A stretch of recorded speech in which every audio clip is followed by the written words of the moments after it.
어제는 하나님의 영광을 가로챌 때라는 제목으로 말씀을 살펴보았습니다. 하나님의 영광을 가로챌 때에 황폐하게 되고 미약하게 되며 약탈을 당하게 된다고 했습니다. 우리는 모든 영광을 하나님께 돌리며 우리에게 있는 모든 부강함과 능력과 물질은 주님께로부터 온 것임을 명심하여야 한다고 했습니다. 30장에 들어와서는 바빌론을 통하여서 애굽이 동맹국들과 또 애굽의 도시들이 심판을 받게 된다고 말씀하고 있습니다. 그리고 애굽의 왕의 팔이 꺾이고 바벨론 왕의 팔이 견고하게 될 것임을 말씀하고 있습니다. 30장 초반에는 심판이 곧 임박해 왔음을 말씀하고 있습니다. 그리고 심판으로 인하여서 애굽이 황폐하게 되고 애굽 백성들은 살육을 당하게 되어 또 애굽의 도시들이 다 파괴될 것이라고 말씀을 합니다. 이렇게 애굽에 하나님의 큰 심판이 임하게 되는데 그 심판 가운데서도 역시 하나님은 내가 여호와인 줄을 알리라, 주인 줄을 알게 될 것이라고 말씀하고 있습니다. 그러므로 심판을 통해서 하나님은 이 당신을 드러내신다는 것을 알 수가 있습니다. 그래서 오늘은 심판 중에 알게 되는 하나님이라는 제목으로 말씀을 살펴보겠습니다. 첫째로 심판 중에 알게 되는 하나님은 우상과 비교할 수가 없는 분이십니다. 13절과 19절 말씀을 읽어보겠습니다. 나 주 하나님이 말한다. 내가 우상들을 멸절시키며 멤피스에서 신상들을 없애버리겠다. 이집트 땅에 다시는 지도자가 나지 않을 것이다. 내가 이집트 땅을 공포에 사로잡히게 하겠다. 내가 이렇게 이집트를 심판할 때야 비로소 그들은 내가 주인 줄 알게 될 것이다. 방금 읽은 13절 이하의 말씀은 심판을 주도하는 그런 분이 바로 하나님이시라는 사실을 나타내고 있습니다. 그래서 13절과 같이 내가 그렇게 하겠다는 말씀을 아주 많이 강조를 하고 있습니다. 방금 읽은 13절에서 우상들을 멸절시키겠다고 말씀합니다. 이 말씀은 우상들의 씨를 말릴 정도로 완전히 없애버리겠다는 뜻입니다. 그리고 애굽의 수도였던 멤피스에서 신상들을 없애버리겠다고 또한 말씀하십니다. 그리고 그 땅의 지도자가 나지 않는 상태가 되어서 무질서로 인한 두려움이 그 땅에 임할 것이라는 것을 또한 예언하고 있습니다. 이집트에는 우상 숭배가 끊임없이 행하여졌고 굉장히 심했습니다. 각종 피조물들을 모두 이렇게 신으로 섬겼습니다. 출애굽기에 나오는 10가지 재앙의 대부분은 바로 이집트가 섬기는 우상과 관련된 것입니다. 이집트 사람들이 섬기는 신은 하나님 앞에서는 아무것도 아니라는 사실을 오늘 13절에서 말씀하고 있는 것입니다. 하나님의 심판 앞에서는 이집트의 신에게 아무리 기도하고 빌어봐도 그들은 아무 소용이 없습니다. 왜냐하면 우상은 생명력이 없고 아무것도 아닌 존재이기 때문입니다. 이런 심판을 통해서 애굽 사람들이 섬기고 있는 신들의 무력함, 그것을 나타내고 있고 또 하나님의 위대하심을 여기서 드러내는 것입니다. 이러한 모습을 볼 때에 이집트 사람들은 심판의 대상이 되는 우상을 의지하고 우상을 섬기는 어리석음을 드러내고 있는 겁니다. 사람들이 볼 때 능력이 있고 힘이 있다고 생각되는 것이라고 해도 하나님 앞에서는 그것이 아무것도 아닙니다. 오히려 하나님의 심판의 대상이 되고 만다는 사실을 우리는 기억해야겠습니다. 우리가 이 땅에 살면서 누구를 의지하겠습니까? 이 세상의 마지막 날에 하나님이 이 땅을 심판하실 때 불타 없어지는 것들을 의지하는 그런 어리석은 일을 해서는 안 되겠습니다. 이 세상이 끝날 때 함께 없어질 것들은 무엇이 있겠습니까? 현대인들이 좋아하는 것은 아무리 뭐니 해도 머니 아니겠습니까? 그러나 그것도 역시 우리가 의지할 것이 못 됩니다. 재물은 하나님을 섬기는 도구로 사용해야 합니다.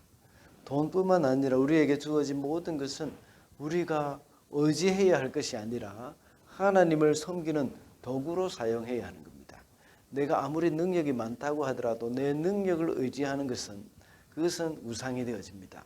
그러나 이 능력을 사용해서 하나님을 섬기는 것, 그것이 바로 하나님이 기뻐하시는 것이라고 볼 수 있습니다.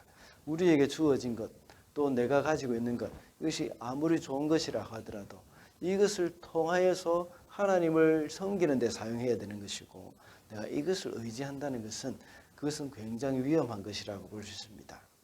만약 우리가 그것을 의지하고 하나님보다 우선시하게 되면 그것이 우상이 되고 그것으로 인하여서 망하게 될 것이라는 것을 제가 여러 번 말씀드린 적이 있습니다. 그러므로 심판 중에 알게 되는 하나님은 우상과는 비교할 수 없는 분이시라는 것입니다. 둘째로 심판 앞에 알게 되는 하나님은 죄를 미워하시는 분이십니다. 25절과 26절입니다. 내가 바벨로니아 왕의 두 팔을 강하게 하면 바로의 두 팔은 떨어져 나갈 것이다. 내가 바벨로니아 왕의 손에 내 칼을 쥐어주고 그가 그 칼을 뽑아서 이집트 땅을 칠 때에야 비로소 그들은 내가 주인 줄 알 것이다. 내가 이집트 사람들을 여러 민족 가운데 흩어놓고 그들을 문나라로 헤쳐놓겠다. 그때야 비로소 그들은 내가 주인 줄 알 것이다. 하나님은 바벨론을 도구로 해서 애굽을 심판하신다는 것을 보여주심으로 이 죄를 미워하는 분이심을 우리가 알게 됩니다. 바벨론을 이용해서 이 바로의 두 팔을 부러뜨리고 떨어져 나가게 할 것이라고 말씀을 하십니다. 하나님은 친히 바벨론을 강하게 하셔서 애굽 왕을 치게 하셨다고 24절과 25절에서 말씀하고 있습니다. 팔레스타인의 7 나라들과 함께 두로와 시돈을 하나님께서 심판하시는데 그 도구를 느부갓네살 왕을 사용하신 것입니다. 바벨론이 이웃 나라의 모든 정복 과정을 다 주관하셨다는 것을 알 수 있습니다. 역사적으로 볼 때에 한 나라가 부강하게 되고 약하게 되는 것은 하나님의 손에 달려 있습니다. 하나님은 한 나라를 강하게 하셔서 하나님을 반역하고 범죄하는 나라를 심판하십니다. 왜냐하면 하나님은 죄를 미워하시는 분이기 때문입니다. 사방에서 우리를 대적하고 우리를 미워하는 사람들이 일어날 때 우리의 삶을 돌아볼 필요가 있습니다. 죄를 미워하시는 하나님 앞에서 나의 죄를 돌아볼 필요가 있다는 겁니다. 우리의 주변을 볼 때에 우리는 너무나도 죄에 많이 노출되어 있습니다. 날마다 순간마다 우리가 깨어있지 않으면 의식적이든지 무의식적이든지 이 죄를 지을 수밖에 없습니다. 우리 마음속에 주님을 사랑하고 죄를 미워하는 마음이 생겨나도록 우리는 기도해야 합니다. 우리가 성령으로 충만할 때에 주님의 성품을 우리가 닮아갈 수 있습니다. 주님의 성품은 물론 우리 성령의 열매로 나타나지만 또 다른 한편으로는 주님의 하나님의 그 속성, 거룩함으로 나타난다고 할 수 있습니다. 거룩한 마음이 우리에게 있을 때에 우리는 죄를 미워하게 됩니다. 하나님은 죄를 미워하시는 분이시기 때문에 우리도 역시 주님 닮은 거룩한 사람이 되어서 죄를 미워하게 우리가 주님을 닮은 거룩한 사람이 될 때에 우리는 죄를 미워하게 될 것입니다. 그렇기 때문에 우리는 항상 우리 삶의 주변에서 하나님의 시각으로 그것들을 관찰하면서 볼 수 있어야 합니다. 혹시 다른 사람이 이유 없이 때로는 다른 사람이 강하게 되고 나를 괴롭히는 그러한 일들이 있을 때 오늘 본문의 말씀과 같이 우리는 혹시 나의 죄를 돌이켜볼 필요가 있다는 겁니다. 심판 중에 알게 되는 하나님은 바로 죄를 미워하시는 분이시기 때문입니다. 말씀을 맺겠습니다. 오늘은 심판 중에 알게 될 하나님이라는 제목으로 말씀을 살펴보았습니다. 오늘 우리가 살펴본 에스겔서 30장은 애굽의 심판에 대해서 나옵니다. 애굽을 심판하시는 하나님은 우상과는 비교할 수 없는 분이시고 죄를 미워하시는 분이시라는 사실을 알 수가 있습니다. 오늘도 살아가면서 하나님의 거룩한 성품을 닮아서 죄를 미워하고 하나님을 사랑하게 되는 저와 여러분이 되시기를 바랍니다.